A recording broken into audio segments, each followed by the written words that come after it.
They thought he was just a humble bookstore owner until the moment he stepped between a powerful CEO and a corporate assassin's bullet and dismantled a billion-dollar conspiracy with nothing but a photographer's eye and unshakable calm. The next morning, 150 private jets lined the tarmac outside his quiet mountain town. And what happened next sent shockwaves through the entire business world. This is not just a story about survival. It's about redemption, trust, and the extraordinary power hidden in ordinary people who refuse to look away when others need help. What started as a chance encounter in a small bookshop on a stormy evening would become a movement that changed how the world saw both wealth and worth. Because sometimes the most dangerous person in the room isn't the one with money or weapons, it's the one who knows how to see what everyone else has missed. Before we jump back in, tell us where you're tuning in from, and if this story touches you, make sure you're subscribed, because tomorrow, I've saved something extra special for you. The rain came down in sheets that Thursday evening, turning the streets of Ashford Heights into rivers of reflected neon and headlight trails. The kind of rain that made people duck into doorways and forget their manners, shaking water from expensive coats without caring who they splashed inside Turner and Page books. The atmosphere was different. Warm, golden light spilled from vintage lamps positioned carefully between shelves that stretched from floor to ceiling, each one packed with stories that smelled of vanilla, dust, and possibility. The space wasn't large, maybe 1,500 square feet, tucked between a closed bakery and a law office that kept bankers' hours. But what it lacked in size, it made up for in soul. Grant Porter moved through the narrow aisles with the precision of someone who knew every spine, every title, every forgotten corner of his small kingdom. He wore dark jeans, a gray Henley with sleeves pushed to his elbows, and reading glasses that sat low on his nose. At 38, his hair was already showing silver at the temples, and his hands carried the faint stains of ink from an afternoon spent repairing the binding on a 1960s poetry collection. He didn't look like someone with secrets. Just a single dad who ran a bookshop, raised a 10-year-old daughter, and kept to himself in a world that rarely noticed people like him. But his eyes told a different story if you knew how to look. They moved constantly, cataloging, assessing, noticing the smallest shifts in light and shadow. The bell above the door chimed, sharp and insistent. Grant glanced up from the register where he'd been tallying the day's modest earnings. A woman stepped inside, soaked to the bone despite the designer trench coat that clung to her frame. Her heels clicked against the hardwood floor, expensive leather now ruined by rainwater. Dark auburn hair stuck to her cheeks, and her hands trembled slightly as she pushed the door closed behind her. Grant noticed everything in the span of 2 seconds. The way she checked over her shoulder before fully entering. The absence of an umbrella despite the forecast. The Patek Philippe watch on her wrist, worth more than his entire year's rent. The barely concealed panic in her green eyes. She wasn't here for books. "We close in 10 minutes, Grant said evenly. His voice calm, not unkind. The woman turned to face him fully, and something flickered across her expression. Relief, maybe. Or calculation. "I'll be quick," she said, her voice steady despite the tremor in her hands. Grant nodded once and returned his attention to the register, though his awareness never left her. She moved toward the back of the store, past the fiction section, past the poetry corner where soft jazz played from a small speaker. She stopped near the travel section and pulled a book at random. But Grant saw the way her fingers gripped the spine too tightly, the way her eyes kept darting toward the window. 3 minutes passed. Then the bell chimed again. 2 men entered. Both wore dark jackets. Both moved with the kind of coordinated efficiency that screamed professional. One was tall and broad-shouldered with a shaved head. The other was leaner, sharper, with a scar running from his left eyebrow to his cheekbone. Neither looked at Grant. Their eyes swept the store, locked onto the woman, and held. "Evening," the tall one said, his voice flat. Grant straightened slightly, setting down his pen. "Gentlemen." The scarred man stepped forward, his gaze still fixed on the woman who had frozen near the back shelves. "We're looking for someone. Maybe you've seen her. Auburn hair, designer coat, probably came in within the last few minutes." Grant tilted his head slightly, his expression neutral. "Lots of people come through here." The tall man's jaw tightened. "Don't play games. We know she's here." The woman stepped out from behind the shelf, her posture shifting from hunted to composed in an instant. "I'm here," she said, her voice cold. "What do you want?" The scarred man smiled, though it never reached his eyes. "Miss Callan Virith. We've been trying to reach you all evening. Your board is very concerned." "I'm sure they are," Callan replied, her tone sharp as glass. Grant watched the exchange with the stillness of someone trained not to react. He noticed the bulge under the tall man's jacket.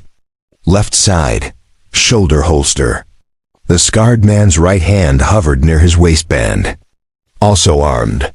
"Ms. Virith," the tall man continued, stepping deeper into the store, "you need to come with us. There are some documents that require your immediate attention." "I'm not going anywhere," Callan said. The tension in the room coiled tighter. The scarred man's hand moved an inch closer to his waistband. Grant saw it. Saw the shift in his weight. Saw the decision forming behind his eyes. And then Grant moved. He didn't rush. Didn't shout. He simply stepped around the counter and positioned himself between Callan and the two men, his hands loose at his sides. His expression calm. "The lady said she's not interested," Grant said quietly. The tall man blinked, surprised. "This doesn't concern you."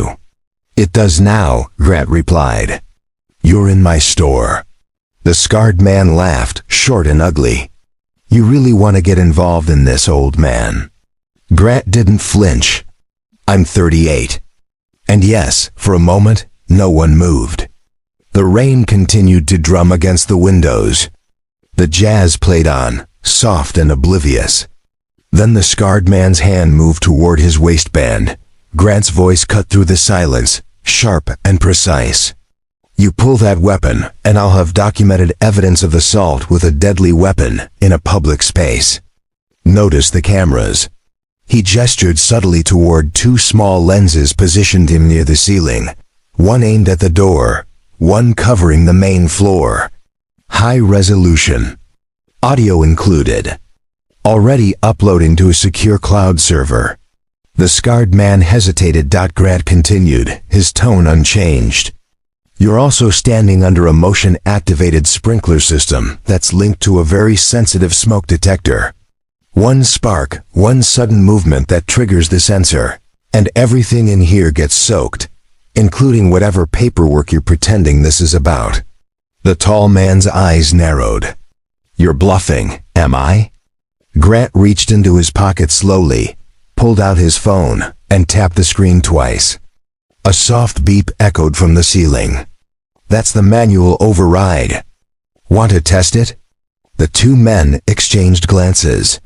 The scarred man's hand moved away from his waistband. "Smart choice," Grant said.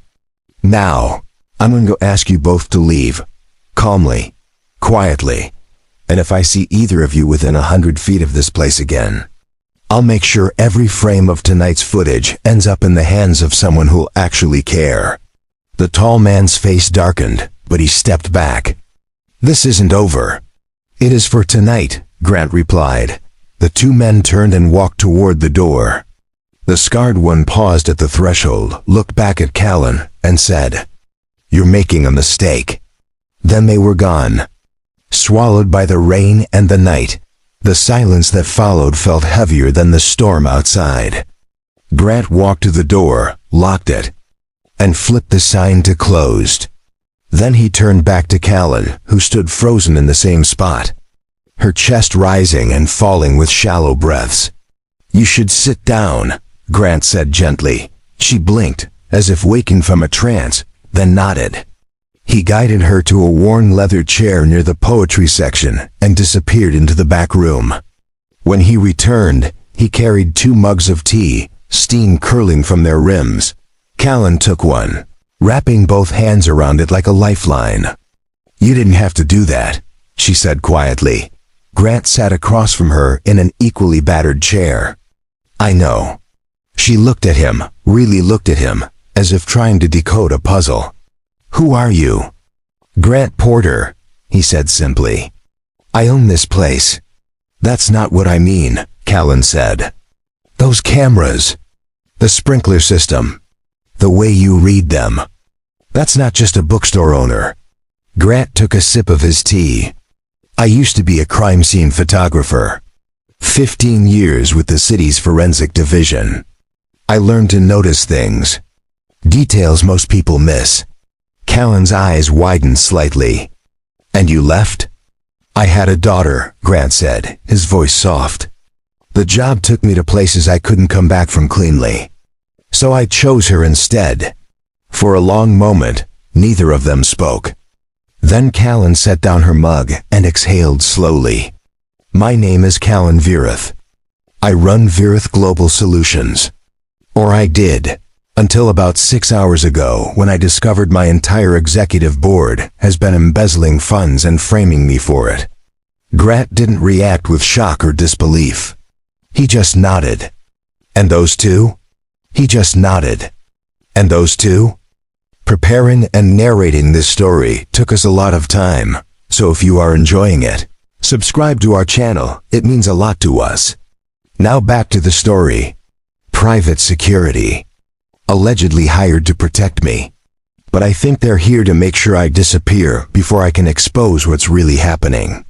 Grant leaned back in his chair, his mind already working through possibilities, angles, evidence chains. "You have proof?" "Some," Callan said. "Enough to know I'm right.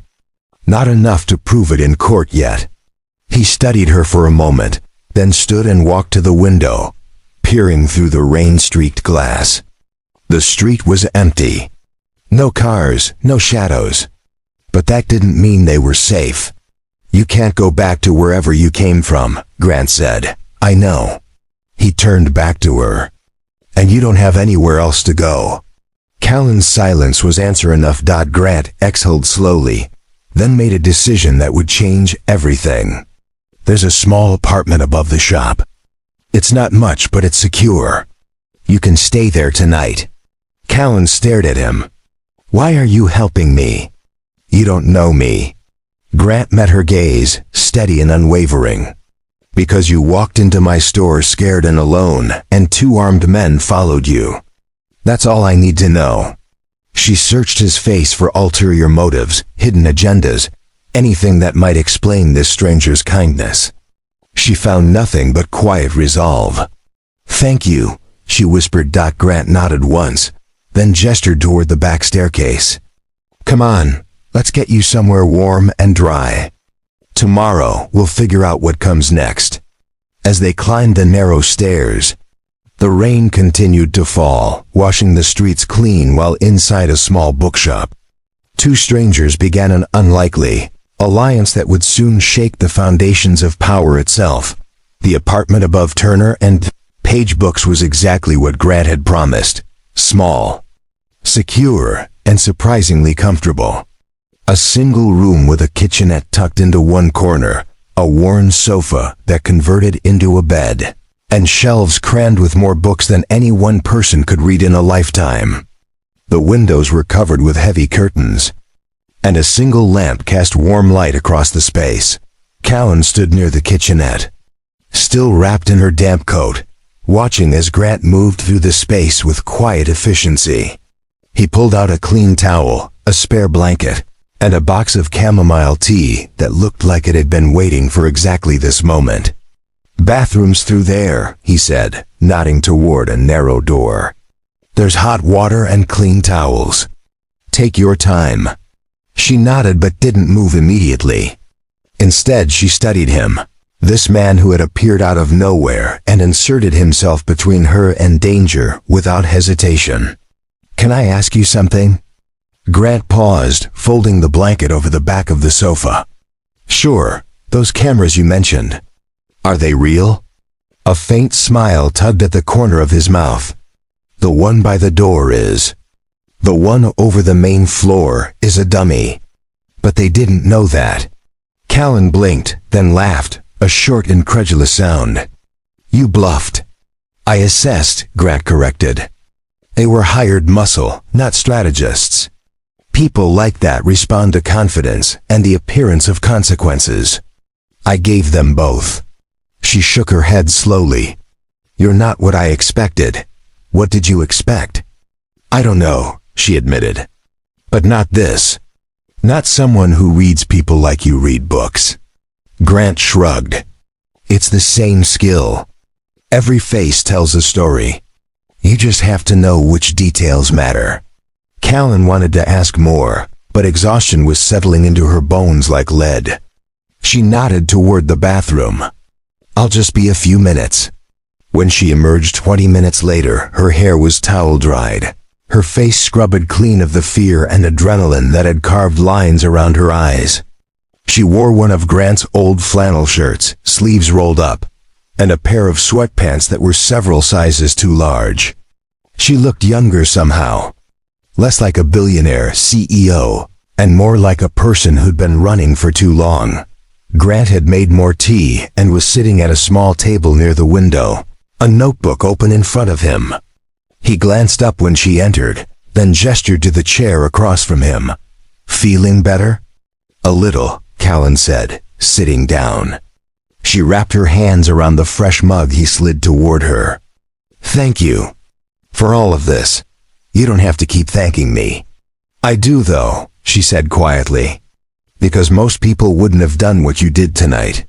Most people would have stayed behind the counter and pretended not to notice. Grant sipped his tea. I'm not most people, clearly. They sat in comfortable silence for a moment, the rain still drumming against the windows, the world outside dark and indifferent.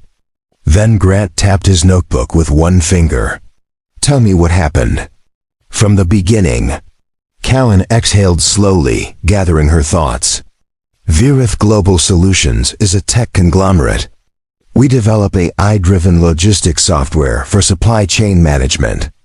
Contracts with everyone from Fortune 500 companies to government agencies. We're worth about $12 billion. Grant nodded, listening without interrupting. 6 months ago, I started noticing irregularities in our quarterly reports. Small discrepancies at first. A few $100,000 here and there. I flagged them, but my CFO assured me it was just accounting adjustments, normal fluctuations. But it wasn't, Grant said.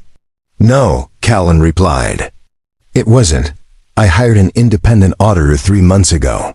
Quietly, paid for it out of my own pocket. And what she found? She trailed off, her hands tightening around the mug. What did she find? A shell company network. 12 different entities, all linked back to members of my executive board. They've been siphoning funds from government contracts for over 2 years. Nearly $400 million. Grant let out a low whistle. That's not embezzlement. That's organized fraud. Worse, Callan said. Some of those contracts were defense-related.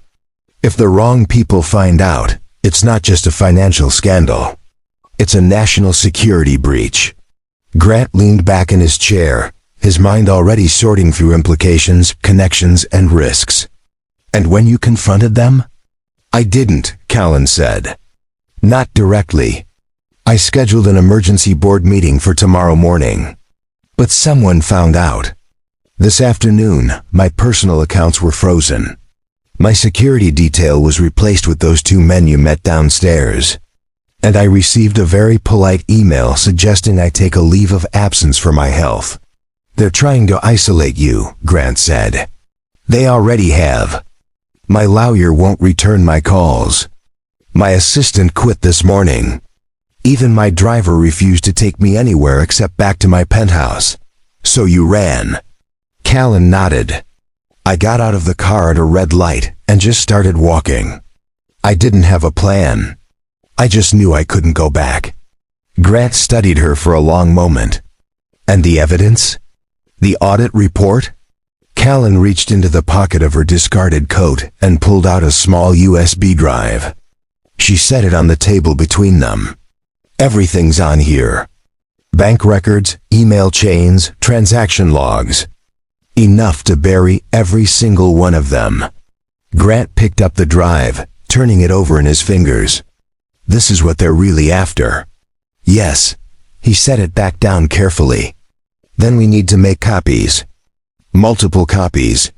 And we need to get this information to someone who can actually do something with it. Callan's eyes widened slightly.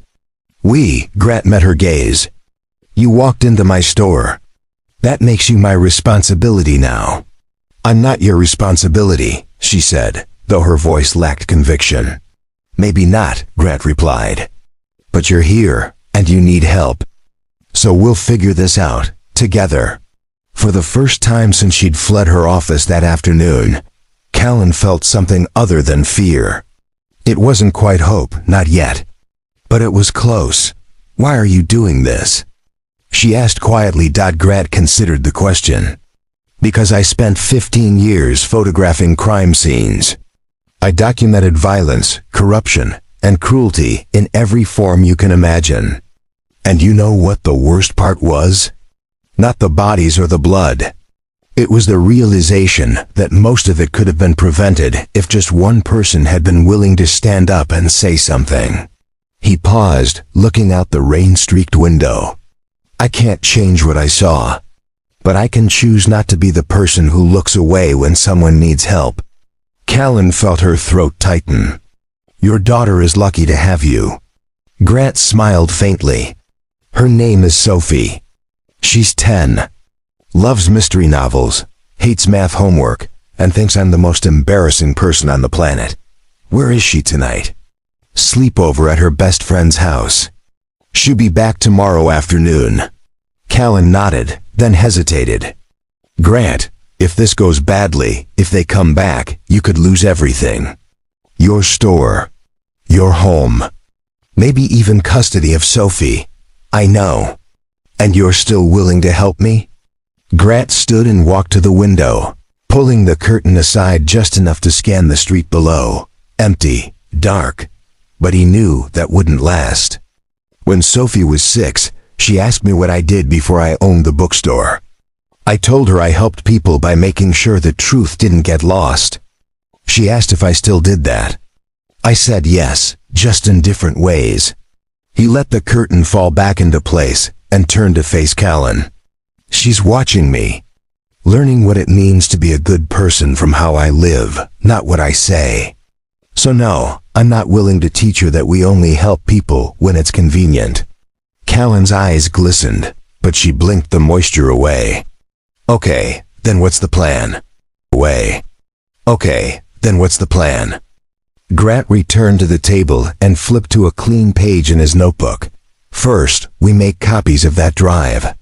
I have a secure cloud backup system and a physical safe deposit box at a bank 2 towns over. We'll split the evidence. Second, we reach out to someone who can verify the information and take it public if necessary.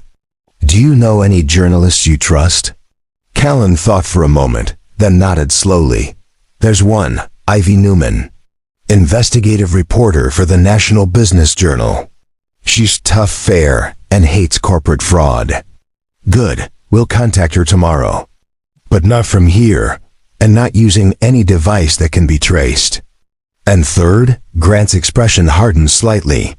We prepare for them to come back, because they will. And next time, they won't be polite. Callan swallowed hard. You really think they'll escalate? $400 million is a lot of motivation, Grant said. And desperate people do desperate things. She nodded, her jaw set. Then we'd better be ready. Grant smiled, a small genuine expression. We will be. They spent the next hour working through details, contingencies, and backup plans. Grant sketched out a rough timeline while Callan wrote down names, dates, and connections. By the time they finished, The rain had slowed to a gentle patter, and the first hints of dawn were beginning to gray the eastern sky. Callan yawned, exhaustion finally overtaking adrenaline. Grant stood and pulled the sofa out into a bed, laying the blanket and pillow he'd prepared earlier. "Get some rest," he said. "Tomorrow's going to be a long day." She nodded and sank onto the makeshift bed, her eyes already heavy. "Grant?" He paused at the door. "Yeah? Thank you. Not just for tonight, for believing me." He gave her a small nod. "I'll be downstairs if you need anything. Door's locked, and I'm a light sleeper." As he descended the stairs back to the bookstore, Grant's mind was already racing ahead, mapping out moves and countermoves like pieces on a chessboard. He didn't know yet just how dangerous this game would become. But he knew one thing with absolute certainty. He wasn't going to let Callan Virith face it alone in the quiet hours before sunrise. While the city slept and the rain washed the streets clean, a bookstore owner and a billionaire CEO began planning. A war neither of them had asked for, but both were determined to win. Morning arrived with deceptive calm. Sunlight filtered through the bookstore windows, catching dust motes in golden streams and illuminating the spines of 1,000 stories. Grant had been awake since 5, moving through his usual routine with mechanical precision, brewing coffee, checking the perimeter, ensuring every lock and camera was functioning properly. Upstairs, Callan stirred, disoriented for a moment by the unfamiliar surroundings, before memory crashed back like a wave. She sat up slowly, running her hands through her tangled hair, and noticed a fresh set of clothes folded neatly on the chair beside the bed. Jeans, a simple gray sweater, and a note written in precise handwriting. "These belong to my late wife, should fit. Come down when you're ready." 20 minutes later, she descended the narrow staircase to find Grant behind the counter, typing rapidly on a laptop that looked simultaneously ancient and impeccably maintained. He glanced up as she approached, his expression unreadable. "Coffee's fresh," he said, nodding toward a thermos on the counter. "There's also toast and jam in the back if you're hungry." "Thank you," Callan said, pouring herself a cup. The clothes fit surprisingly well, and for the first time in days, she felt almost normal. "What are you working on?" Grant turned the laptop toward her. On the screen was a detailed grid, each cell containing timestamps, file names, and coded annotations. "I've been cataloging the contents of your USB drive. Cross-referencing transaction. Dates with your board members' known schedules and public appearances." Callan leaned closer, her eyes widening as she scanned the data. "This is incredible. How long have you been working on this?" "Since 3 this morning," Grant said matter-of-factly. "I don't sleep much." She scrolled through the spreadsheet, noticing connections and patterns she hadn't seen before. "You've linked the shell company transactions to specific board meetings. And here, you've identified gaps in the accounting that correspond with international travel records." "Not just travel," Grant said, pulling up another window. "I cross-checked. Their passport stamps with the dates funds were transferred to offshore accounts. Your CFO, Brody Nash, was in the Cayman Islands 4 times in the last year. Each visit coincided with a major withdrawal." Callan sank into the chair beside him, stunned. "How did you do this so fast?" Grant shrugged. "Pattern recognition. It's the same skill I used at crime scenes. Every crime leaves a signature, a rhythm. Financial fraud is no different. People think numbers are clean, objective, but they're not. They tell stories if you know how to read them." He pulled up a photograph on the screen, a still image from what appeared to be security footage. "This is from a restaurant in Nassau, taken 6 months ago." "Notice anything?" Callan studied the image. 3 men sat at an outdoor table, their faces partially obscured by shadows. "I can't see who they are." Grant clicked a key, and the image enhanced, sharpening the details. "That's because the original resolution was deliberately degraded. But if you adjust for ambient light ratios and factor in the reflective surfaces around them, you can extrapolate missing data. The image sharpened further, and Callan gasped. That's Brody and Hayden Burke, my chief operating officer. But who's the third man? That, Grant said, is where things get interesting. He pulled up another window, this one showing a corporate profile. The man in the photo was identified as Jason Curtis, CEO of Meridian Security Solutions, a private military contractor with known ties to several governments. Why would my executives be meeting with a defense contractor? Callan asked, though a sick feeling was already forming in her stomach. Because Meridian Security Solutions doesn't just provide security, Grant said quietly. They broker deals. They connect people who need things done quietly with people willing to do them. And according to public records, they've been awarded 3 major contracts in the last 18 months, all of which were facilitated through Virith Global's logistics network. Callan's hands trembled slightly as she set down her coffee. They used my company to launder military contracts. Worse, Grant said. They used your company's reputation and clearance to secure contracts they couldn't get on their own. Then they pocketed the difference between what the contracts were worth and what they actually paid to fulfill them. That's treason, Callan whispered. Grant nodded. Which is why they're so desperate to keep you quiet.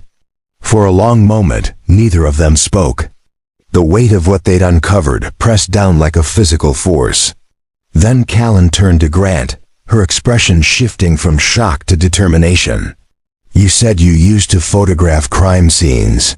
But what you just did, this isn't just photography. This is forensic analysis at a level most investigators couldn't achieve with a full team and unlimited resources. Grant closed the laptop carefully.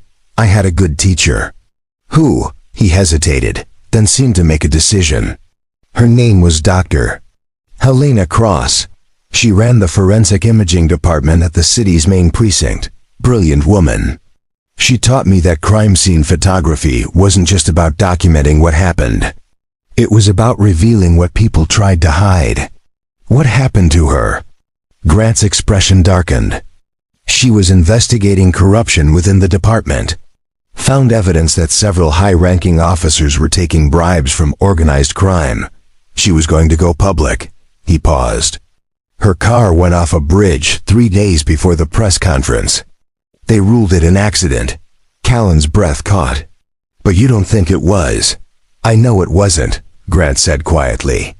I was supposed to be in that car with her. I stayed late to finish processing a batch of photos. That decision saved my life. And you left the force after that. I couldn't stay, Grant said, not knowing what I knew. Not when the system I'd trusted to pursue justice had been compromised from the inside. So I took everything Helena taught me, everything I'd learned about reading evidence and seeing truth, and I walked away. He looked around the bookstore, his expression softening. I bought this place with my savings. Created a life where I could control the variables, where I could protect the people I loved without wondering if the person standing next to me was the one who'd pull the trigger. Callan reached across the table and placed her hand over his. I'm sorry for what you lost, for what they took from you. Grant met her eyes, and for the first time, she saw past the calm exterior to the grief and anger that still lived beneath. Helena used to say that the truth doesn't care about convenience or comfort. It just is. And if we're not willing to stand up for it, even when it costs us everything, then we deserve the darkness that follows. She sounds like she was an incredible person. She was, Grant said. And she'd tell me I'm an idiot for getting involved in this. Callan smiled faintly. But you're doing it anyway. Yeah, I am. The bell above the door chimed, and both of them tensed. Grant stood smoothly, positioning himself between Callan and the entrance, his body language shifting into something alert and ready. A young woman stepped inside, shaking rain from a bright yellow umbrella. She wore a postal service uniform and carried a small package. Morning. Delivery for Grant Porter? Grant relaxed slightly, but didn't lower his guard. That's me. The woman handed over the package, had him sign a digital pad, and left with a cheerful wave. Grant locked the door behind her and examined the package carefully. No return address. Plain brown paper. His name and the bookstore address written in block letters. "What is it?" Callan asked, moving closer. "I don't know," Grant said. "I'm not expecting anything." He carried the package to the counter and grabbed a letter opener, slicing through the tape with surgical precision. Inside was a burner phone and a single typed note. Grant read it aloud. "You have something that belongs to us. Return it by noon tomorrow, and no one gets hurt. Refuse, and we'll make sure you lose everything that matters. Check the phone." Callan's face paled. "They know I'm here." Grant powered on the burner phone. A single video file was loaded on the device. He pressed play, and his blood ran cold. The video showed Sophie, his daughter, playing in the yard of her friend's house. The timestamp indicated it had been filmed that morning, less than 2 hours ago. The camera zoomed in slowly on her face, capturing her laughter as she kicked a soccer ball. Then the video cut to black, and a distorted voice spoke, "Noon tomorrow. The drive. Or she disappears." Grant's hand tightened around the phone, his knuckles white. For the first time since Callan had met him, she saw raw emotion crack through his composure. Not fear. Fury. "They threatened Sophie," he said, his voice barely above a whisper. Callan felt her stomach drop. "Grant, I'm so sorry. This is my fault. I shouldn't have stayed here. I shouldn't have—" "Stop," Grant said, cutting her off. His eyes were hard now, focused. "This isn't your fault. This is theirs. And they just made the worst mistake of their lives." He set the phone down and pulled out his laptop again, his fingers flying across the keyboard. "They think threatening my daughter will make me fold. What they don't realize is that they just gave me every reason to destroy them." Callan watched as Grant pulled up a new set of files, these ones marked with dates and locations from years ago. "What are you doing?" "Calling in favors," Grant said. "I may have left the force, but I didn't cut all my ties. There are people who owe me, people who understand what it means to protect family." He opened an encrypted messaging app and typed rapidly. Within seconds, responses began flooding in. 3 retired detectives. A forensic accountant. A federal prosecutor who'd worked with Grant on a major trafficking case years ago. "They have numbers," Grant said, his voice cold and precise. "We have truth, evidence, and people who actually give a damn about justice. They want a war? We'll give them one they'll never forget." Callan felt something shift in the air between them. This wasn't just about her anymore.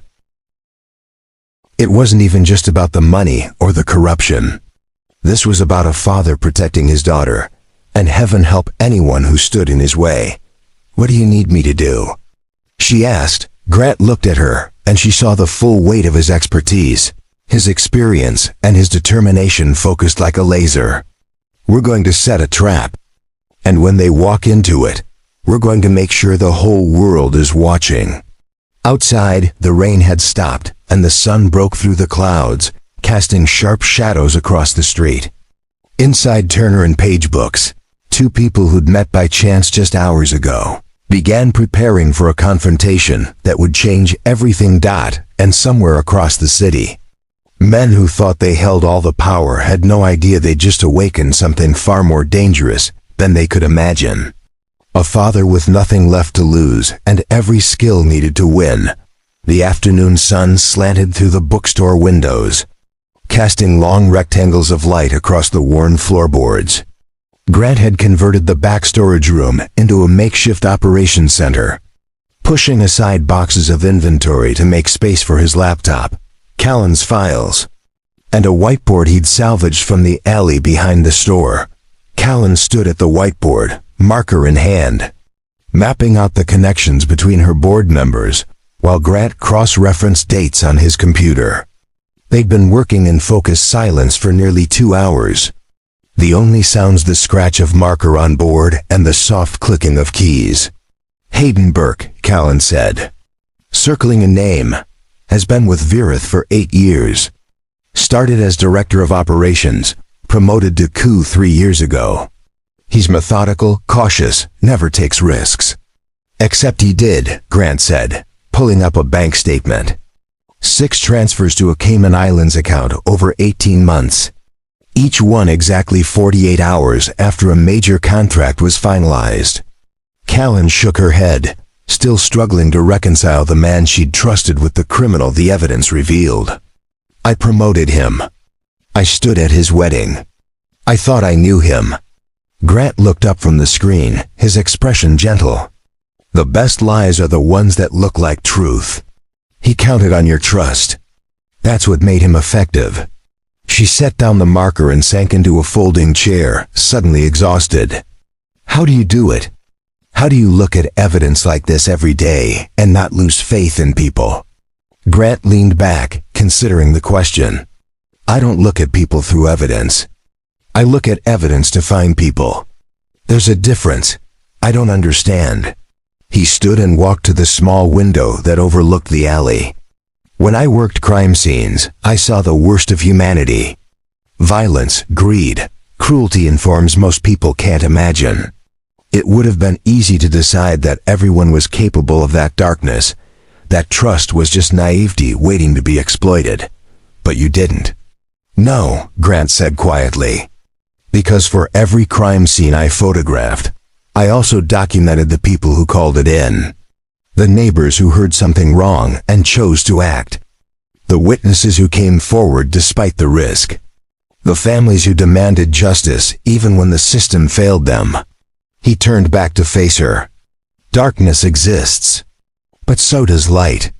And I decided a long time ago which one I wanted to amplify. Callan felt something crack open inside her chest. A tightness she'd been carrying for so long she'd forgotten it was there. I've spent the last 6 months feeling like an idiot for not seeing this sooner. For trusting the wrong people. For building something that could be used to hurt others. You're not an idiot, Grant said firmly. You're someone who chose to see the best in people until they proved otherwise. That's not weakness. That's courage. It doesn't feel like courage, Callan admitted. It feels like failure. Grant pulled up a second chair and sat across from her, close enough that she could see the fine lines around his eyes, the silver threading through his dark hair. Can I tell you something about Sophie? Callan nodded. When she was 6, she came home from school crying. Another kid had stolen her lunch and lied about it to the teacher. Sophie was devastated, not because she was hungry, but because she'd shared her snacks with this kid the day before. She felt betrayed. What did you tell her? I told her that kindness doesn't come with a guarantee. Sometimes you extend trust and it gets broken. But that doesn't mean you stop being kind. It means you get smarter about who deserves it. He paused, his voice softening. Then I taught her how to read people. How to notice the small tells that reveal character. Not so she'd become cynical, but so she'd be protected while staying open. Callan's eyes glistened. That's beautiful. She still shares her lunch, Grant said with a small smile. But now she knows which kids will actually appreciate it. They sat in comfortable silence for a moment, the weight of shared understanding settling between them. Then Callan spoke, her voice barely above a whisper. I haven't had a real conversation like this in years. Everyone in my world wants something. Partnerships, investments, access, favors. I stopped knowing how to just talk to people without calculating what it would cost me. Grant nodded slowly. Loneliness isn't about being alone. It's about being surrounded by people who only see what you can do for them, not who you actually are. Yes, Callan breathed. Exactly that. She looked at him, really looked at him. Seeing not just the bookstore owner who'd saved her, but the man who'd chosen a different path because he valued something more than success or recognition. Why did you really leave forensics? It wasn't just about Helena, was it?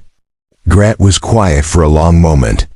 When he spoke, his voice carried the weight of old pain, carefully stored, but never forgotten. Sophie's mother, Claire, she died when Sophie was 3. Ovarian cancer, stage 4. We had 6 months from diagnosis to the end. "I'm so sorry," Callan said softly. "I was working a case when she got the diagnosis," Grant continued. "Multiple homicide, high profile. The department needed someone who could document the scene with precision, and I was the best they had. So I stayed late, worked overtime, told myself I was doing it for our family, for the insurance, for the future." He paused, his jaw tight. Claire never complained. She went to appointments alone, managed her pain alone, planned for a future she knew she wouldn't see. And I kept taking photos of death while missing the life slipping away from the person I loved most. Callan reached across the space between them and took his hand. He didn't pull away. He didn't pull away. "The night before she died," Grant said, his voice rough, "she asked me to promise her something. She said, 'Don't let this job take you from Sophie the way it took you from me. She needs a father who's present, not a ghost who shows up between crime scenes.'" A tear slid down his cheek and he wiped it away impatiently. "So I left. I sold everything we had, bought this bookstore, and built a life where I could keep that promise. Where Sophie would never wonder if I'd choose work over her." Callan's throat tightened. "She's lucky to have you." "I'm lucky to have her," Grant corrected. "She's the reason I still believe people are worth fighting for. Every time I think the world is too broken, too corrupt, I look at her and remember that she's watching, learning, becoming who she'll be based on what I show her is possible." "That's why you helped me," Callan said, understanding flooding through her. "Not just because it was right, but because Sophie's watching." "Partly," Grant admitted. "But also because when you walked through that door, scared and alone, I saw someone who'd spent their whole life building something meaningful, only to watch it get twisted into something ugly. And I thought about Helena, about how she died trying to expose corruption, and I realized I had a choice. What choice? To be the person who looks away, or to be the person who stands up. Even when it's hard. Even when it's dangerous." He met her eyes. "Especially then." Callan felt tears spill over, weeks of fear and isolation and betrayal finally breaking through the walls she'd built. Grant didn't try to stop her or offer empty comfort. He simply sat with her, his hand steady in hers, his presence a quiet anchor in the storm. When she finally spoke again, her voice was raw but clear. "I've built a billion-dollar company. I've negotiated with world leaders. I've been on the cover of Forbes 3 times. And somehow, sitting in this storage room with you, I feel more like myself than I have in a decade." Grant smiled gently. "Maybe because I don't care about any of that. I care that you refuse to let your company be used for something wrong, even when it cost you everything. That's the person I'm helping. Not the CEO, the person." "I don't know how to be just a person anymore," Callan admitted. "You already are," Grant said. "You're just remembering." They stayed like that as the afternoon light shifted to gold. 2 people who'd been carrying impossible weights alone, finding unexpected relief in shared burden. And for the first time since her world had collapsed, Callan felt something she'd almost forgotten. Hope, not the hollow corporate optimism she'd performed for investors and boards, but real hope, grounded in the simple truth that she wasn't facing this nightmare alone anymore. That someone saw her, believed her, and was willing to stand beside her, not for profit or prestige, but because it was right.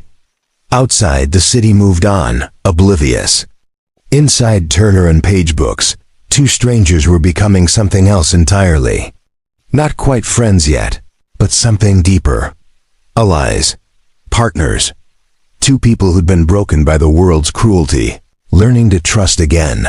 The morning arrived with an unwelcome surprise.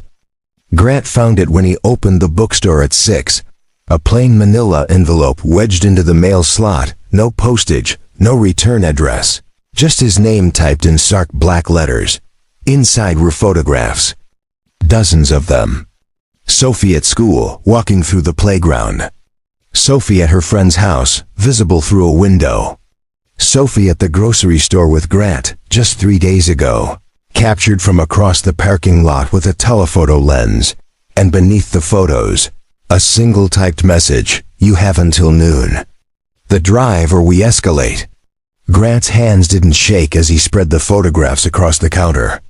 His breathing remained steady, controlled. But Callan, descending the stairs with a fresh cup of coffee, saw his face and knew immediately that something had shifted. "What is it?" she asked, setting down her mug. Grant didn't answer at first.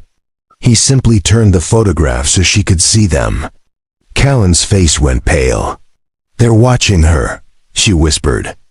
"Grant, we have to go to the police. This is kidnapping, stalking. This is exactly what they want," Grant interrupted, his voice cold and precise. "They want us scared, reactive, making mistakes. The moment we go to the police, they'll have lawyers claiming harassment, that we're unstable, that I'm fabricating evidence to help you avoid prosecution." "But Sophie is safe," Grant said firmly. "I called her friend's parents an hour ago. Told them Sophie needed to stay a few more days, family emergency. They agreed. And I've already contacted someone who's moving them to a secure location." Callan stared at him. "Who?"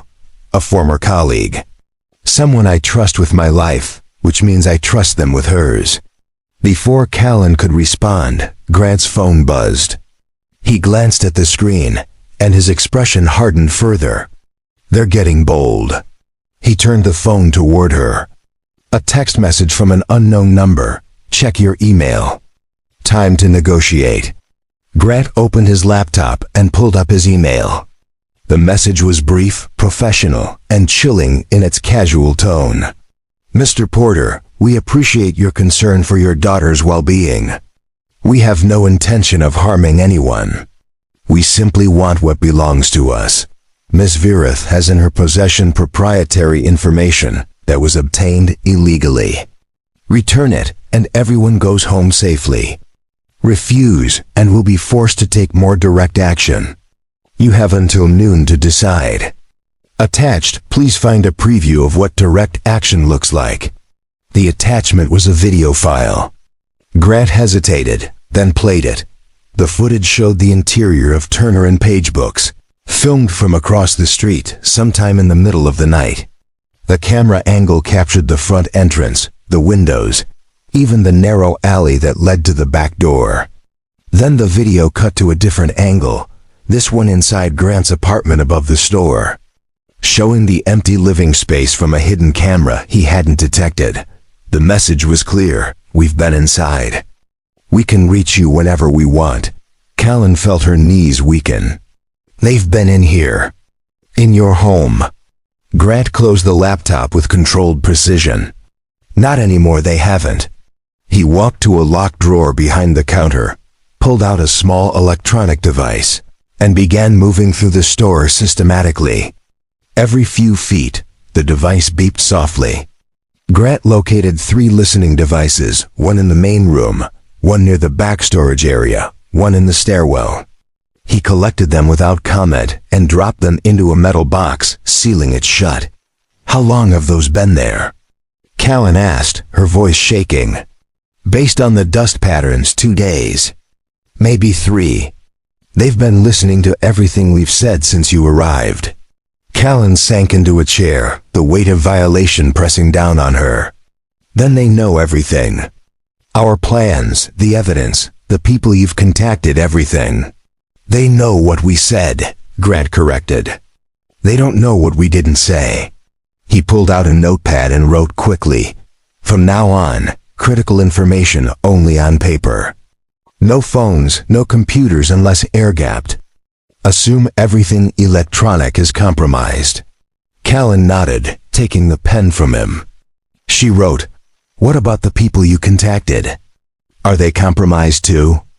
Grant shook his head and wrote back. Communications were encrypted and routed through secure channels. They can't trace those connections.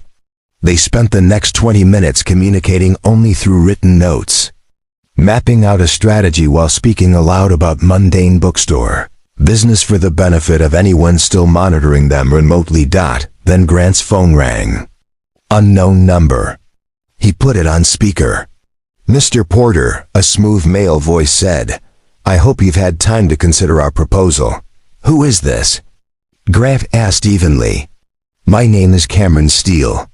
I represent certain interests that would prefer this situation be resolved quietly and amicably. Ms. Virith has information that doesn't belong to her. We'd like it returned. And if I refuse, then you force us into a position neither of us wants. You're a father, Mr. Porter. You understand the value of protecting what matters most. We're simply asking you to make the rational choice." Grant's jaw tightened, but his voice remained calm. "You're asking me to help you cover up fraud, embezzlement, and possibly treason. That's not rational. That's criminal." Cameron chuckled, a cold sound devoid of humor. "Such dramatic language. We prefer to think of it as resolving a misunderstanding. Ms. Virith misinterpreted some financial data. We're willing to help her correct that misunderstanding, provided she stops making baseless accusations." "The data isn't misinterpreted," Callan interjected, stepping closer to the phone. "It's documented proof that you and my board have been stealing from government contracts." "Ms. Virith," Cameron said smoothly, "I'd be very careful about making statements you can't substantiate. Defamation carries serious legal consequences." "So does threatening a 10-year-old, Grant said flatly. There was a pause. Then Cameron's voice returned, colder now. "No one has threatened anyone, Mr. Porter. We've simply made you aware of certain realities. Your daughter is safe. She remains safe as long as you make reasonable decisions." "Noon," Grant said. "You want an answer by noon, correct? Then you'll have one." Grant ended the call and immediately removed the battery from his phone. He wrote on the notepad, "They're tracking call locations." "We need to move," Callan wrote back. "Move where?" "They know everywhere we go." Grant smiled grimly and wrote, "Not everywhere." Grimly and wrote, "Not everywhere." He led her to the back storage room and moved a stack of boxes aside, revealing a small door she hadn't noticed before. It was old, painted the same color as the wall, nearly invisible unless you knew to look for it. "What is that?" Callan whispered. Forgetting to write. Grant put a finger to his lips and opened the door. Behind it was a narrow staircase leading down into darkness. He gestured for her to follow, grabbing a flashlight from a shelf. They descended carefully, the stairs creaking under their weight. At the bottom was a tunnel, low-ceilinged and brick-lined, clearly old, possibly dating back a century or more. "Where does this go?" Callan asked once they were far enough from the bookstore that sound wouldn't carry. "Old service tunnel," Grant explained, his flashlight cutting through the darkness. "This whole block was built in the 1920s during Prohibition. The tunnel connected several businesses to a warehouse 2 streets over. Most people don't even know it exists anymore." They walked in silence for several minutes, the air cool and damp, until they reached a metal door. Grant produced a key, unlocked it, and they emerged into a basement storage area filled with commercial kitchen equipment. "Where are we?" Callan asked, looking around.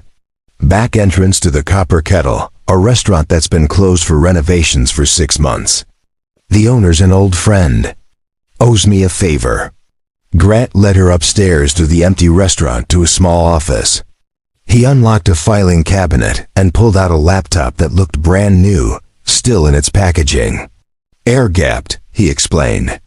"Never been connected to the internet. I keep it for emergencies." He powered it up and inserted Callan's USB drive. "We're going to do something they won't expect." "What?" "We're going to give them exactly what they want." Callan's eyes widened. "What?" "Grant, no, we can't." He held up a hand.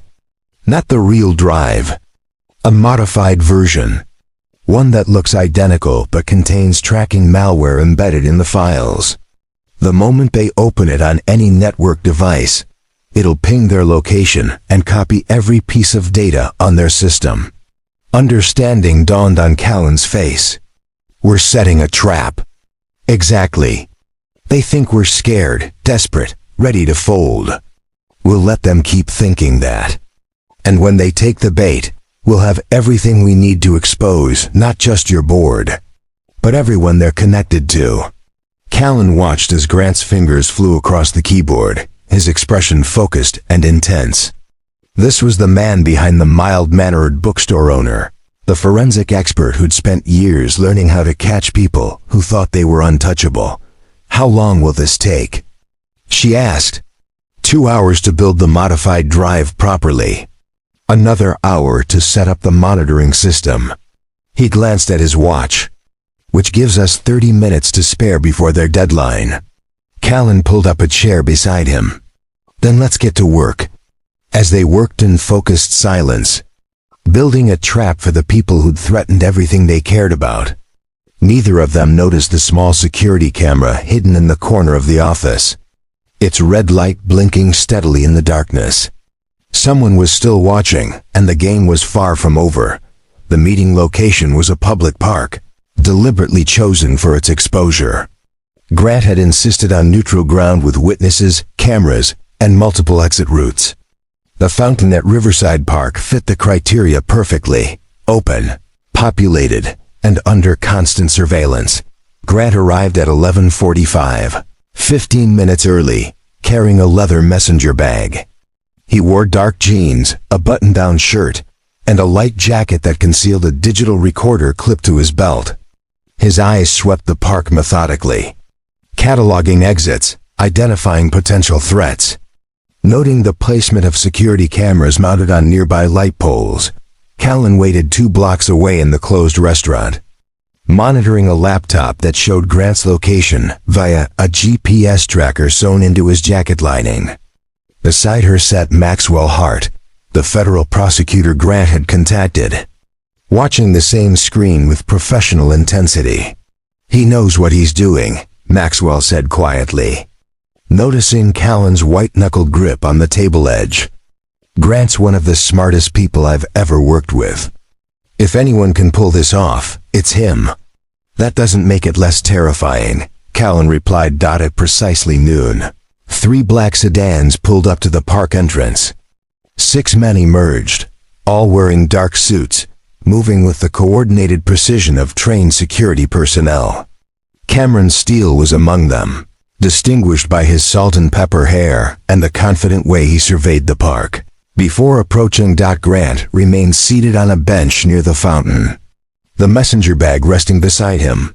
He didn't stand as Cameron approached, didn't show any deference or fear. "Mr. Porter," Cameron said smoothly, gesturing to the bench. "May I?" "It's a public park," Grant replied.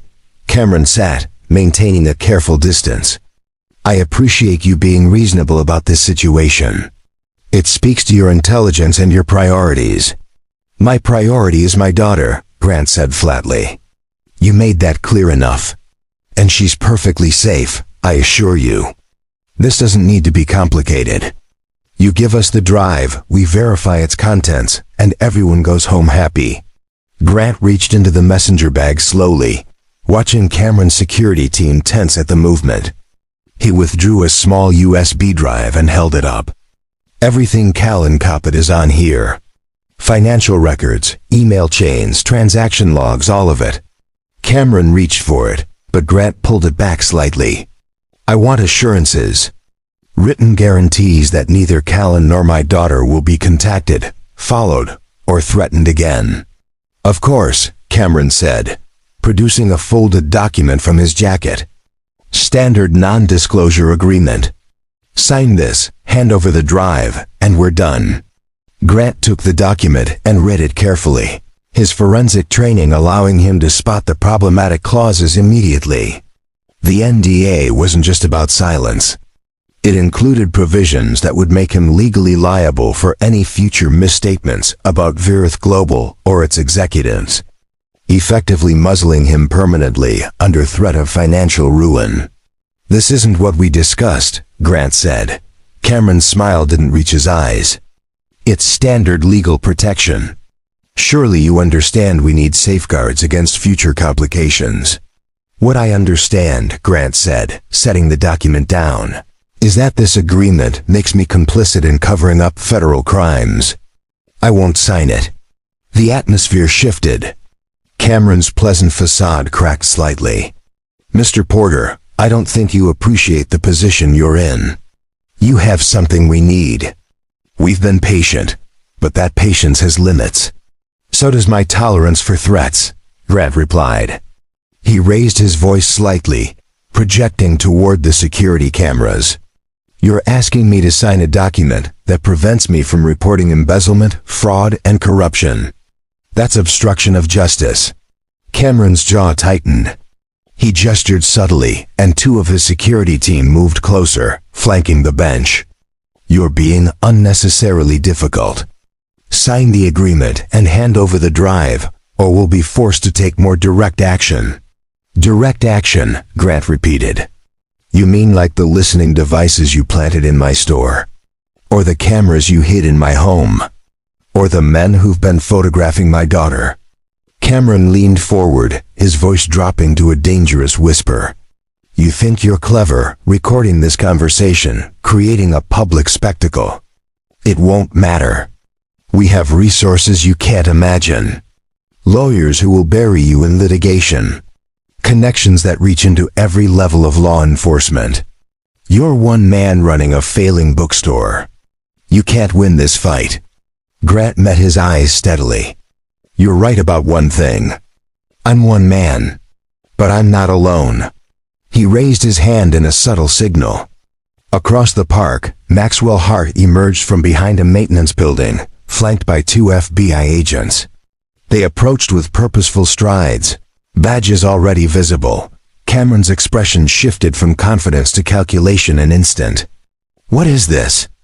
"This," Grant said, standing now, "is the direct action you should have worried about." Maxwell stopped a few feet away, his voice carrying authority. "Cameron Steele, you're under investigation for conspiracy to commit wire fraud, obstruction of justice, and conspiracy to threaten a federal witness. These agents will need to ask you some questions." Cameron stood slowly, his mind clearly racing through options. "I'm invoking my right to counsel." "I have nothing to say." "That's your prerogative," Maxwell replied. "But I should inform you that we've been monitoring this conversation with Mr. Porter's cooperation. We have recordings of you acknowledging surveillance activities, threatening a minor, and attempting to coerce a witness into signing an agreement that constitutes obstruction." Cameron's face darkened. "That recording is inadmissible. This is a public park. You had no warrant. We had probable cause based on information provided by Ms. Callan Virith and corroborated by Mr. Porter's forensic analysis." Maxwell interrupted. "And as for the recording, Mr. Porter was acting in legitimate self-defense after receiving multiple threats. Single-party consent applies." One of Cameron's security team moved toward the car, but the FBI agents blocked his path. "Nobody's leaving yet," one agent said calmly. "We need to establish identities and take statements." Grant watched the scene unfold with quiet satisfaction, but his focus remained sharp. This was only the first move. Cameron was the facilitator, but the real power sat in boardrooms and corner offices, insulated by layers of plausible deniability. Cameron seemed to realize he'd lost this particular battle. His posture shifted, becoming more formal, more careful. "I want my attorney present for any questioning." "Absolutely," Maxwell said. "In the meantime, these agents will transport you downtown. Mr. Porter, thank you for your cooperation. We'll need you to come in later today to provide a formal statement." Grant nodded. As Cameron was led away, he turned to Grant one last time. This isn't over. You've made powerful enemies today. I've made powerful enemies before, Grant replied quietly. They're not as scary as you think. After the vehicles departed, Maxwell approached Grant with an extended hand. That was riskier than I would have liked, but it worked. We have enough to begin formal proceedings against Steele and potentially leverage him against the board members. What about Sophie? Grant asked, the first hint of strain showing in his voice. Is she safe? We have protective surveillance on her location as of 2 hours ago. She doesn't know, but she's being watched by people who actually care about keeping her safe. Grant exhaled slowly, some of the tension finally leaving his shoulders. Thank you, Max. Thank Claire, Maxwell said softly. She made me promise that if you ever needed help, I'd drop everything. I'm just keeping my word. The two men stood in silence for a moment, the weight of shared history hanging between them. Then Maxwell's phone buzzed. He glanced at it and frowned. What is it? Grant asked. Text from my office. Apparently, someone just leaked the entire Virith Global story to the press. It's hitting news sites right now, complete with documentation, accusations, everything. Grant's eyes widened. We didn't authorize that. Callan wanted to wait until we had more evidence. Maxwell's frown deepened. Then someone else just made a move. The question is who, and what they're trying to accomplish. Both men's phones buzzed simultaneously. Grant looked at his screen and felt his blood run cold. A news alert. Breaking. Billionaire CEO accused of massive fraud. Federal investigation underway. Key witness found dead in apparent suicide. The article included a photo. Grant recognized him immediately. It was Brody Nash, Callan's CFO, one of the board members they'd identified as central to the embezzlement scheme. They're tying up loose ends, Grant said quietly. Nash knew too much. They silenced him and made it look like guilt. Maxwell's expression turned grim. Which means everyone else involved is now in damage control mode. They'll be desperate, unpredictable. And desperate people make mistakes, Grant replied. But even as he said it, he felt the shift in the air. The game had just escalated beyond legal maneuvering and threats. Someone had committed murder, and that changed everything. Back at the restaurant, Callan stared at the same news alert, her hands shaking. She'd known Brody for 8 years. Had trusted him, promoted him, considered him a friend. And now he was dead, his name being dragged through the media as a criminal and a coward. She looked up as Grant entered, his expression telling her everything she needed to know. They killed him, didn't they? It wasn't suicide. We don't know that yet, Grant said carefully. But my instinct says yes. Callan's voice hardened, grief transforming into steel. Then we don't wait anymore. We don't build cases or gather more evidence. We go public with everything we have right now, and we make sure the entire world knows exactly who's responsible. Grant looked at Maxwell, who nodded slowly. She's right. We're past the point of careful strategy. Now we need overwhelming force, maximum exposure. Then let's give them a war they'll never forget, Callan said, her eyes blazing with righteous fury. They wanted to destroy me? Fine, but I'm taking them all down with me. In that moment, Grant saw not the frightened woman who'd stumbled into his bookstore days ago, but the brilliant, fierce leader who'd built an empire from nothing. She'd been knocked down, but she wasn't broken. And now she was ready to fight back with everything she had. The real battle was just beginning. 3 days after Cameron Steele's arrest, Turner and Page books looked different. The main floor had been transformed into a war room, with whiteboards covering every available wall, laptops arranged on makeshift tables, and stacks of documents organized in precise rows. The smell of coffee was constant, the atmosphere electric with focused energy. Grant stood at one whiteboard, mapping out connections between shell companies while Callan worked at a laptop, cross-referencing names against public records. Maxwell had assigned them a junior FBI analyst named Ivy Newman, who brought technical expertise that complemented Grant's investigative instincts. Found another one, Ivy called out, turning her screen toward them. Hayden Burke made 3 calls to a burner phone the day before Brody Nash died. The phone pinged off towers near Nash's apartment. Grant marked it on the board with red ink. That's not coincidence. Burke knew what was coming. Callan rubbed her tired eyes. They'd been working 16-hour days, sleeping in shifts, existing on takeout and determination. We need to connect Burke directly to Cameron. Right now we have circumstantial evidence, but nothing that proves coordination. What about financial transfers? Grant asked. Has anyone tracked money moving between Burke and Meridian Security? Ivy pulled up another window.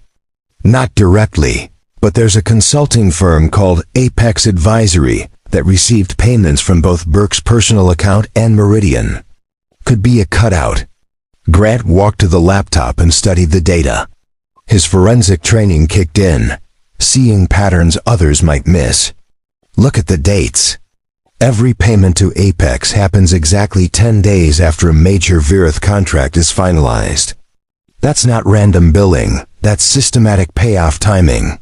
Callan leaned in closer. Can we subpoena Apex's records? Already in motion, Ivy said. Maxwell's pushing for an expedited warrant based on the Nash death investigation. The conversation was interrupted by a soft knock at the door. Grant tensed instinctively, but relaxed when he saw Sophie's face pressed against the glass, waving enthusiastically. Behind her stood the protective detail Maxwell had arranged. A kind-faced woman named Linda Walker who'd been keeping Sophie entertained and safe. Grant unlocked the door and Sophie burst in, throwing her arms around him. Dad, I missed you. Linda took me to the Science Museum, and we saw the dinosaur exhibit, and there was this huge T-Rex skeleton, and breathe. Kiddo, Grant said, laughing and hugging her tight. Sounds like you had fun. Sophie noticed Callan, and her expression turned curious. You're the lady from the news. The one Dad's helping. Callan smiled warmly. That's right. Your dad's been incredibly kind to me. He's good at helping people, Sophie said matter-of-factly. It's kind of his thing. She wandered over to the whiteboards, studying the complex web of names and connections. This looks like a mystery. It is, Grant said. A complicated one. Sophie tilted her head, examining the board with surprising focus for a 10-year-old. You've got all these people connected, but you're missing the center person. The one who connects all the dots. Grant and Callan exchanged glances. What do you mean? Grant asked. Sophie pointed to the board. In mystery books, there's always someone in the middle who knows everything but pretends they don't. Like the butler or the nice neighbor. You have all these bad guys, but who's the person they all trust? Who's in the middle? The room went silent.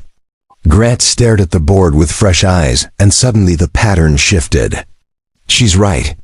We've been tracking the executors, Cameron and Burke, but someone had to coordinate them. Someone both Virith Global and Meridian Security would trust implicitly. Callan's breath caught. The auditor. The one I hired to investigate the discrepancies. Who was it? Ivy asked, already pulling up files. Valerie Kim. She runs an independent forensic accounting firm. I vetted her personally, checked all her credentials and references. Callan's face paled. She was the only person outside my inner circle who knew exactly what I'd discovered and when. Grant was already moving, pulling up records on another laptop. If Kim is compromised, she could have been feeding information to Burke and Cameron from the beginning. She'd know exactly what evidence you had and what you didn't. Within minutes, they had confirmation. Valerie Kim's firm had received a substantial payment from Apex Advisory 2 weeks before Callan hired her. The setup had been perfect. Place a controlled investigator in Callan's path. Let her think she was gathering evidence. Then use that information to stay one step ahead. She played me, Callan said quietly, anger and betrayal mixing in her voice. I trusted her completely. Grant placed a hand on her shoulder. She was a professional deceiver. That's not your failure, it's hers. Sophie, who'd been listening intently, spoke up. So what do you do now? In mysteries, once you know who the bad guy is, you set a trap. Grant looked at his daughter with pride. Out of the mouths of babes, he turned to Ivy. Can we feed false information to Kim? Make her think we're pursuing the wrong lead? Ivy grinned. Absolutely. If she's still reporting to Burke and Cameron's network, we can use her to control what they think we know. Callan's expression shifted from hurt to determination. Then let's give them a story they'll believe. One that leads them exactly where we want them. One that leads them exactly where we want them. As they huddled around the laptop, crafting a strategic deception, Sophie settled into a corner with a book, occasionally glancing up at the adults with quiet satisfaction. Her simple observation had cracked the case wide open, and though she didn't fully understand the stakes, she knew she'd helped her dad with something important. Grant caught her eye and smiled. In that moment, despite the danger and complexity surrounding them, he felt something he hadn't experienced in years, the simple joy of purpose shared with people who mattered. Callan wasn't just a client or a case anymore. She was becoming family in the way that counted most, chosen, trusted, worth fighting for. The trap was set with precision. Through carefully planted conversations and deliberately careless email exchanges, they fed Valerie Kim false information suggesting their investigation had stalled. They claimed the evidence against Hayden Burke was circumstantial, that Maxwell's team was focusing on lower-level conspirators, and most importantly, that Callan was considering a settlement to avoid further public scrutiny. It was bait designed to make the conspirators overconfident and sloppy. For 48 hours, nothing happened. Then everything happened at once. Grant was closing the bookstore when his phone rang. An unknown number. Against his better judgment, he answered. The voice on the other end was distorted, mechanical, but the message was crystal clear. You think you're clever, Mr. Porter. You think your little trap will work. But you've forgotten something important. We know where Sophie goes to school. We know her routine. We know she has ballet class every Tuesday at 4. And we know you can't protect her every minute of every day. The line went dead. Grant's hand tightened around the phone until his knuckles went white. This wasn't a bluff or a negotiation. This was a direct threat against his daughter, delivered with chilling specificity. He immediately called Linda Walker. Where's Sophie right now? Safe with me at the secure location. Why? What happened? Grant explained the call. Linda's voice turned professional, urgent. We're moving her immediately. Different location, higher security. I'll have 2 additional agents assigned within the hour. Thank you, Grant said, forcing himself to stay calm. Panic helped no one. Keep me updated on every move. He called Maxwell next, who listened grimly. They're desperate. The net's closing, and they know it. This is their last play, scare you into backing down. It won't work, Grant said flatly. But we need to move faster. Before they do something we can't undo. Agreed. I'm accelerating the warrant for Kim's office. We'll execute it tomorrow morning, seize all her files and electronic records. If there's evidence of her coordination with Burke and Cameron, we'll have it. Grant hung up and found Callan waiting in the doorway, having overheard everything. Her expression was stricken with guilt. This is my fault. I brought this danger into your life, put Sophie at risk. Stop, Grant said firmly. They made their choices. You didn't force them to steal, to threaten, to kill. They did that themselves. And now they're going to face the consequences. But Sophie is safer than they think, Grant interrupted. And smarter than they realize. She knows what to do if something feels wrong. We've practiced. Callan wanted to argue but saw the steel in his eyes. The absolute certainty of a father who'd planned for every contingency. What do we do now? Grant walked to the window, watching the street with heightened awareness. We finish this. Tomorrow, when Maxwell executes that warrant, we'll have the final piece. Kim's records will connect every thread, prove the coordination, expose everyone involved. And once that's public, Sophie becomes irrelevant to them. There's no point threatening her when the evidence is already in federal hands. And if they move tonight? Before the warrant? Then we're ready. Grant gestured to the corner where he'd assembled an emergency kit. Copies of all evidence on multiple encrypted drives, contact information for media outlets, and a detailed written statement signed by both him and Callan outlining everything they'd discovered. If anything happens to either of us, Grant said quietly, this information goes public immediately.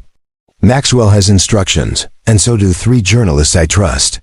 The dead man's switch is already in place. Callan stared at the kit, the physical manifestation of how dangerous their situation had become. I never imagined it would go this far. When I walked into your bookstore that night, I just wanted to hide for a few hours. And now? Grant asked. Now I want to make sure they never do this to anyone else. Her voice hardened with resolve. Brody's dead because he knew too much. How many others have they silenced over the years? How many people lost everything because they stood in the way of profit? Grant nodded slowly. Then we don't just expose them. We dismantle the entire system that protected them. They worked through the night, refining their evidence, preparing for every possible scenario. At 3 in the morning, exhausted but wired with adrenaline, they sat together in the quiet bookstore. 2 people who'd become unlikely partners in a fight neither had chosen, but both refused to abandon. Thank you, Callan said softly. Not just for helping me, but for showing me what integrity looks like when it costs something real. Grant met her eyes. You did the same for me. I'd forgotten what it felt like to fight for something bigger than survival. You reminded me why I left forensics in the first place. Because some things are worth the risk. As dawn approached, painting the sky in shades of amber and rose, they prepared for what would either be their vindication or their end. The warrant would be executed in 4 hours. One way or another, by sunset, the truth would be known and somewhere across the city. In elegant offices and comfortable homes, powerful people were making their own preparations, unaware that the trap they thought they'd avoided was actually closing around them with mathematical precision. The federal warrant was executed at 6 in the morning, precisely when Valerie Kim's office would be empty, but her digital system still active. Maxwell led the team personally, accompanied by FBI forensic specialists and 2 agents from the Financial Crimes Division. Grant and Callan watched from Maxwell's office via secure video feed as agents methodically collected computers, file cabinets, and backup drives. The operation took less than 40 minutes, efficient and thorough. By 8, the preliminary analysis was complete. What they found exceeded even Grant's expectations. Maxwell entered the conference room where they'd been waiting, carrying a thick folder and wearing an expression Grant had seen before. The grim satisfaction of a prosecutor who'd just been handed an airtight case. We've got them, Maxwell said simply, spreading documents across the table. Kim kept meticulous records. Every conversation with Burke, every payment from Apex Advisory, every piece of information she fed back to the conspirators. She documented everything, probably as insurance if they ever tried to betray her. Callan leaned forward, scanning the pages with growing disbelief. She recorded phone calls. There are transcripts here of Burke explicitly ordering her to mislead my investigation. Better than that, Maxwell said, pulling out another document. We have emails between Kim and Cameron Steele discussing Nash's removal 2 days before he died. They don't explicitly say murder, but the implication is clear enough for a jury. Grant studied a financial ledger Kim had maintained. She tracked every dollar, This shows the complete money flow from Virith contracts through shell companies to personal accounts. It's a roadmap of the entire conspiracy. Maxwell nodded. We're executing additional warrants within the hour. Burke, the remaining board members, and 6 executives at Meridian Security. By noon, they'll all be in custody. Callan sat back, the weight of months of fear and fighting finally lifting from her shoulders. It's really over? The immediate threat is over, Maxwell corrected. The legal process will take time. Trials, testimonies, appeals. But yes, the conspiracy is exposed. They can't threaten or silence anyone anymore. Grant's phone buzzed. A text from Linda Walker. Sophie secure. Threats neutralized. She's asking when she can come home. He showed the message to Callan, who smiled with genuine relief. You can bring her home. Not yet, Grant said cautiously. Not until Burke and the others are actually in custody. Maxwell, what's the timeline? Arrest teams are moving now. I'll have confirmation within 2 hours. Those 2 hours felt like days. Grant paced the conference room while Callan worked with Maxwell's staff, preparing her official statement for the press conference scheduled for that afternoon. Every few minutes, Maxwell's phone would buzz with updates. Burke located and arrested at his home. 3 board members taken into custody at their offices. Meridian Security executives detained. At 10:30, Maxwell's phone rang with the call they'd been waiting for. He listened intently, then hung up with a satisfied nod. That's all of them. Every primary conspirator is in federal custody. It's done.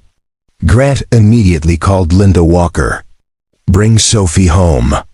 Within minutes, news alerts began flooding phones and computers across the country. Massive corruption. Scandal rocks tech industry, federal raids.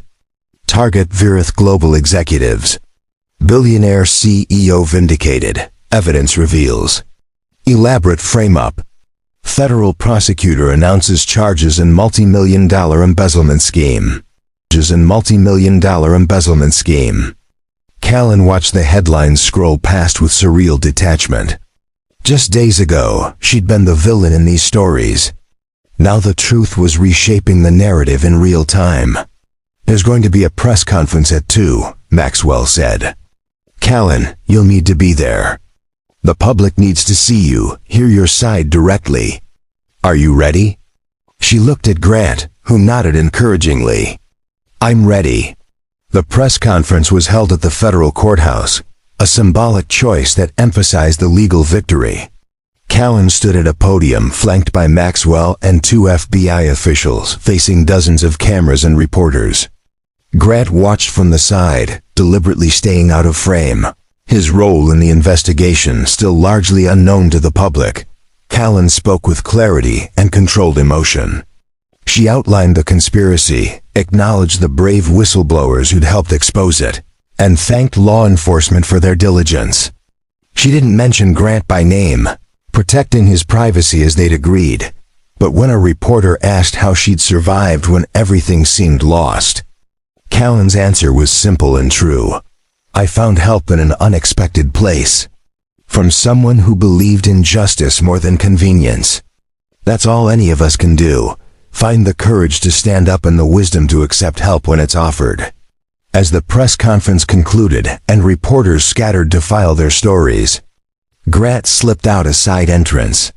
He had somewhere more important to be. Sophie was waiting at the bookstore when he arrived, Linda Walker standing guard until Grant took over. The moment Sophie saw him, she ran into his arms with the uncomplicated joy only a 10-year-old could express. Dad! Linda said, we won. The bad guys got caught. Grant held her tight, breathing in the familiar scent of her strawberry shampoo. Yeah, kiddo. We won. Because you're a hero, Sophie said matter-of-factly. No, Grant corrected gently. Because a lot of people did the right thing when it mattered. That's not heroism. That's just being human. 6 months later, Turner and Page books looked much the same from the outside. The same worn sign, the same weathered door, the same gentle glow of light through the windows. But inside, something fundamental had shifted. The store had become more than a bookstore. It was now a gathering place, a community hub where people came not just for books, but for connection. Grant had added a small cafe area with mismatched chairs and tables where locals met for coffee and conversation. On Tuesday evenings, Sophie led a mystery book club for kids her age. Thursday nights were reserved for a discussion group focused on ethics, justice, and civic responsibility. And on Saturday mornings, Callan taught workshops on financial literacy and entrepreneurship. For young women looking to start their own businesses, the legal proceedings had concluded with convictions across the board. Hayden Burke received 15 years for conspiracy and fraud. Cameron Steele got 12. Valerie Kim, in exchange for her cooperation and extensive documentation, received a reduced sentence of 5 years. The remaining board members faced various sentences, their careers and reputations destroyed.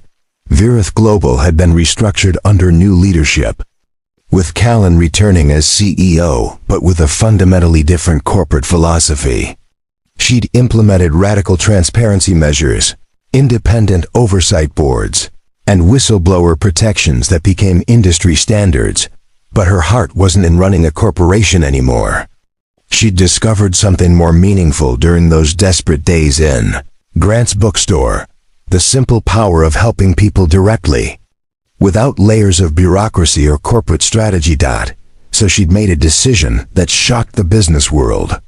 She sold her controlling stake in Virith Global and used the proceeds to establish the Porter Foundation, named after the man who'd saved her life and taught her what integrity looked like in practice. The foundation focused on 3 areas: supporting small businesses in underserved communities, providing legal defense for whistleblowers, and funding forensic investigations into corporate fraud.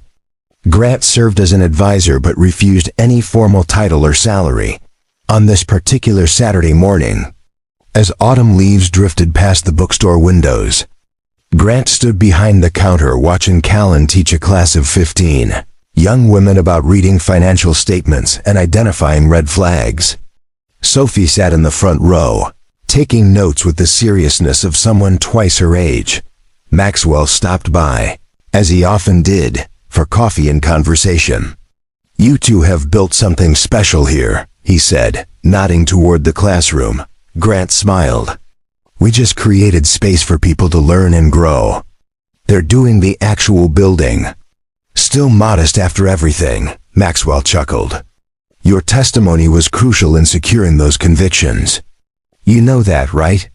"I know a lot of people contributed," Grant replied.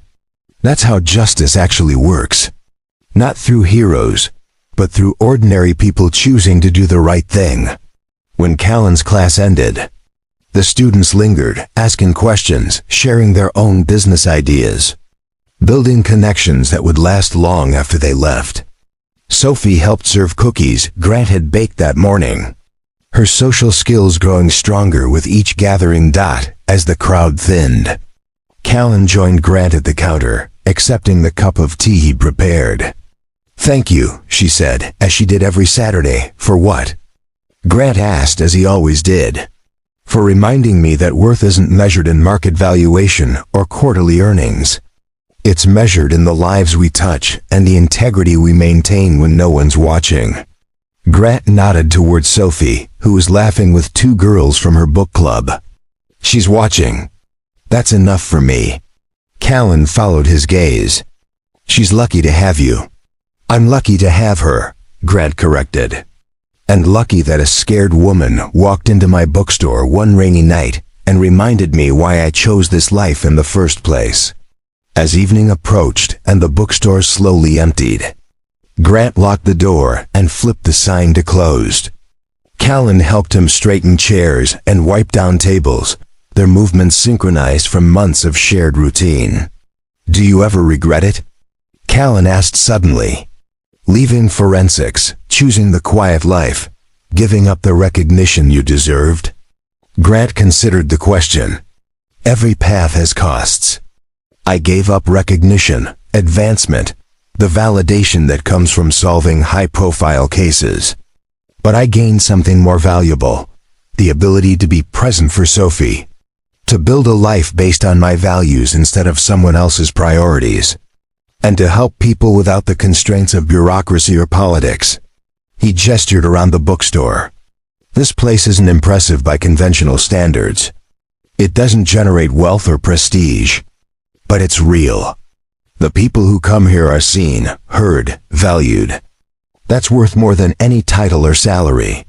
Callan nodded, understanding settling in her bones. I'm starting to see that. For years, I chased bigger deals, higher valuations, more influence. And it almost destroyed me.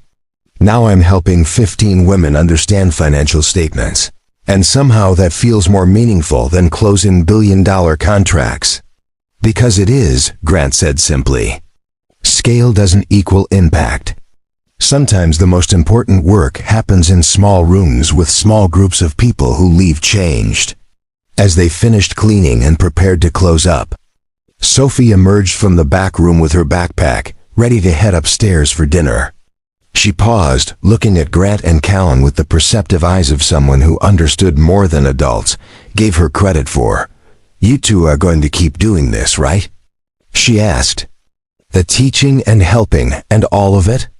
As long as people need it, Grant confirmed. Sophie smiled. Good, because I want to do it too when I'm older. Help people like you do. Grant knelt down to her level. You already are, kiddo. Every time you're kind to someone, every time you stand up for what's right, you're making a difference. As they climbed the stairs to the apartment, leaving the bookstore dark and quiet below, Grant felt the contentment that came from living aligned with his values. The world still held corruption, injustice, and cruelty, but it also held bookstores and community workshops and young girls who wanted to help people. And sometimes, in the spaces between headlines and scandals, quiet revolutions happened. Not through grand gestures or dramatic confrontations, but through steady, daily choices to see people, believe them, and stand beside them when the world said to look away. That was Grant Porter's legacy. Not the cases he'd solved or the criminals he'd helped convict, but the simple, radical act of caring when it cost something real. And in teaching that lesson to his daughter and to a billionaire who'd lost everything before finding what actually mattered, he'd created ripples that would extend far beyond anything he'd ever photograph or document. The light in Turner and Page books might have been off, but its influence burned bright in the lives it touched, steady and true. A beacon for anyone who needed to remember that goodness still existed in the world. Quiet and unassuming, waiting in small bookstores on ordinary streets, tended by ordinary people doing extraordinary things. Up next, you've got two more standout stories right on your screen. If this one hit the mark, you won't want to pass these up. Just click and check them out. And don't forget to subscribe and turn on the notification bell so you don't miss any upload from us.